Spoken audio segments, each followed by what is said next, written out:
Hello, welcome to Kataram TV. అందరికీ నమస్తే.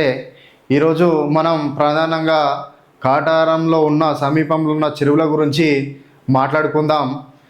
మీరు విజువల్స్ చూసినట్టయితే ఇది మన సమీపంలోని చెరువులలో కుంటలలో నీళ్లు ఊరుతున్నా కూడా అక్రమకారులు అసలు మట్టిని విడిచట్లేదు.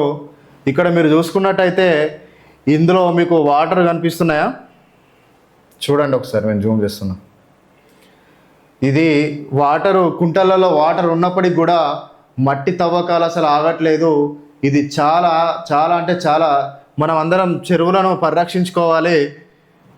అదేవిధంగా ఇక్కడ మీరు చూసుకున్నట్టయితే ఏమేమి గ్రామాలలో అంటే పరికిపల్లె, దేవరాంపల్లి, శంకరాంపల్లి, మన ఇబ్రహీంపల్లె దగ్గర ఉన్న బొర్రెవాగు, చింతవాగు, అదేవిధంగా నల్లగుంట, ఈ విలాసాగర్ దగ్గర ఉన్న విలాసాగర్ సమీపానికి ఉన్న చెరువులో కూడా చాలా దాదాపుగా సుమారు ఒక 3-4 కోట్ల మట్టి స్కామ్ అయింది.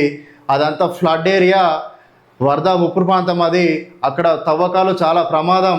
ఇది అధికారులకు ఫిర్యాదు చేసినా కూడా ఇంతవరకు ఎట్లాంటి చర్య వాళ్ళ మీద తీసుకోలేదు. అది చాలా నిర్లక్ష్యంగా వివరిస్తున్నారు ఇక్కడ ఉన్న అధికారులు. ఎవరైనా కూడా మొత్తం సిస్టమ్ పూర్తిగా ఫెయిల్ అయిందని చెప్తున్నాం మేము, ఎందుకంటే అంత నిర్లక్ష్యంగా ఉన్నారు. అదేవిధంగా మట్టి ఎవరైతే దోపిడీకి పాల్పడ్డ కాంట్రాక్టర్స్ ఉన్నారో వాళ్ళ మీద వెంటనే చట్టబద్ధమైన చర్యలు తీసుకోవాలని కాటారం టీవీ నుంచి మేము డిమాండ్ చేస్తున్నాం.